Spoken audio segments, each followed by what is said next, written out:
کہ فرعون کون ہے۔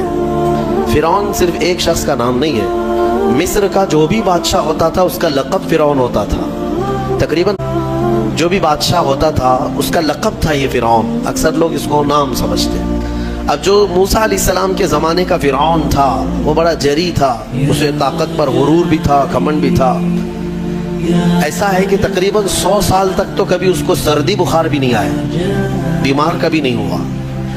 تو آدمی کو جب کوئی تکلیف نہ آئے تو وہ غرور میں بڑھ جاتا ہے اور اسے ایسا لگنے لگتا ہے کہ میں سب سے پاورفل آدمی ہوں دنیا کا، مجھے کچھ ہو نہیں سکتا۔ تو یہی فرعون ہے جس نے اپنے زمانے میں یہ اعلان کیا تھا کہ لوگوں میں تمہارا رب ہوں، تمہارا بڑا رب میں ہوں، میری عبادت کرو۔ بات تو چل رہی تھی اور لوگوں کو اپنی خدمت پر معمور کرنے کی بجائے اپنی عبادت پر معمور کرتا تھا، ہزاروں لوگ اس کو سجدہ بھی کرتے۔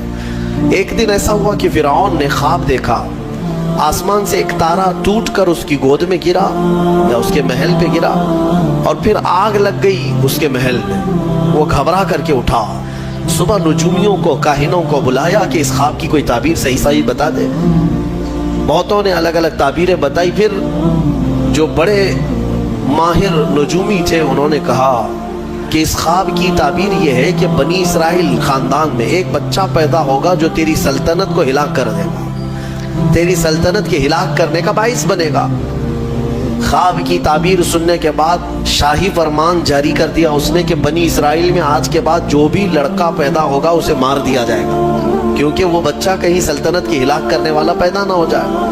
تو یہ اعلان کے بعد بنی اسرائیل خاندان میں جو بھی لڑکا پیدا ہوتا اسے مار دیا جاتا، بیٹوں کو ذبح کر دیتا تھا اور لڑکیوں کو زندہ چھوڑ دیتا تھا۔ 1 سال کے اندر انہوں نے 12,000 بچوں کو ذبح کیا، پیدا ہوتے ہی قتل کر دیتے تھے۔ لڑکے کو زندہ رہنے کا حق نہیں تھا، صرف ڈر تھا۔ یہ وہ زمانہ ہے جب موسیٰ علیہ السلام کے ابھی ولادت نہیں ہوئی، ولادت سے پہلے